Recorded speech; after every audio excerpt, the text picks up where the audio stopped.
Hey, what's up YouTube? Welcome back to my page, Money Making Juggernaut. I'm your host, Richardson, the #1 educator in the asset recovery space. Today, I have a great video in store. I am going to share with you guys how to eliminate people thinking it's a scam. This is something that you're gonna face in this business. It can sound too good to be true. We're letting people know that they're actually entitled funds after they just didn't pay their taxes or they didn't pay their mortgage. All right, before we get into that, guys, go ahead and hit the like, hit the subscribe button. You guys know I'm coming out with the content for you guys so you can dominate. So when you're initially talking to somebody in surplus funds, we should strictly be informing them. There's a certain flow to this business. In your intro, you're presenting who you are. Then we're getting to the reason for our call. Typically, and the reason for the call, you want to validate that you're talking to the correct person. So you should be asking them, were you the previous owner at 1234 Main Street? Then we're going to ask them engaging questions. Were you aware of the foreclosure that took place, whatever the date was? Has anybody contacted you about the additional funds after the foreclosure? Since we're asking them engaging questions leading up to this question, we are putting us in position to succeed. If you're calling somebody and you're saying, hey, I'm actually reaching out to you about the unclaimed funds from the property that was sold, they're going to be like, what are you talking about? But if you present it in a certain way,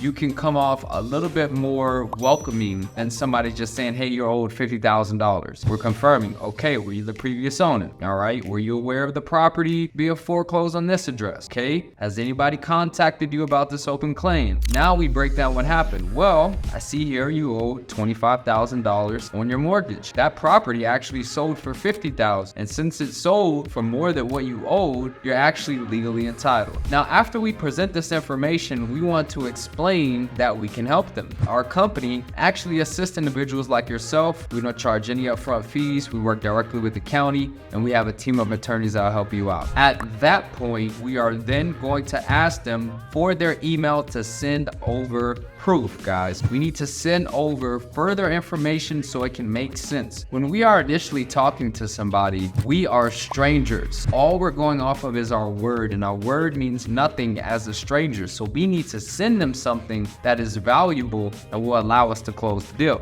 So on that first call, we're not trying to have them sign that deal right then and there. We're simply trying to inform them of what happened at the foreclosure, how we can help, and then we want to send them over further information so it can all make sense. Because honestly, guys, this is going to be new information for them and it may not make sense. All right. So most people are going to think that it's a scam. So when we do send over that valuable information in the email, we can now leverage this information that they need to make them feel more comfortable. All right. So the intro email is a very powerful tool. You might say, well, what's in this intro email? To briefly explain to you guys, the intro email is going to thank them for selecting your company. You're going to break down what happened at the foreclosure, property's address, opening bid amount, final sell amount, potential surplus. Then we're going to reference the state statute that allows the previous owner and their heirs to file the claim. We're going to tell them the next steps. Then in our signature line, we are going to have a link directly to our website. You should have your position title, your phone number, your contact information, and we are going to attach proof. Okay, proof can be sent in many ways, guys. For starters, if that county has a notice of surplus funds letter, valuable proof. If the county has a certificate of disbursements, which means this is going to be the document outlining exactly what was dispersed at the sale and after the sale, and if there are any remaining funds, that will be outlined in that document. Also, you can highlight somebody's name on a surplus funds list. You can also send auction results showing that the property sold for a higher amount. The key is showing them what you are seeing. All right, we want to present to them information that makes sense so that they can understand this is real.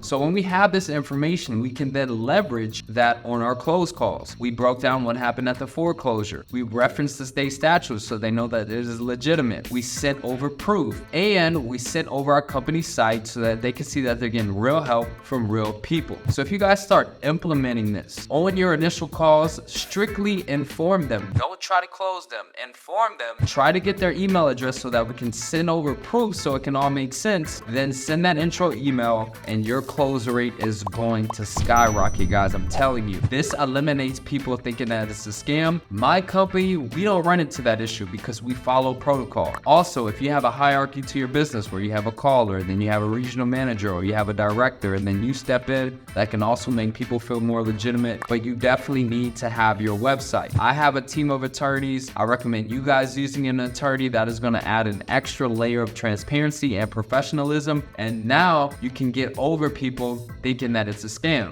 Now, there might be other hurdles that you might run into, such as somebody wanting to file it by themselves, or maybe somebody's going to have other family members in their ears, but you're not going to deal with anybody thinking that it's a scam. Get to that intro email and send proof. If you guys want to know what that intro email is, that works for myself and many of my students, check out the course, guys. There's over 50 lessons that is going to teach you step by step exactly how to do this business. So go ahead and check out the curriculum. The link is in the bio, and I'm looking forward to helping you out.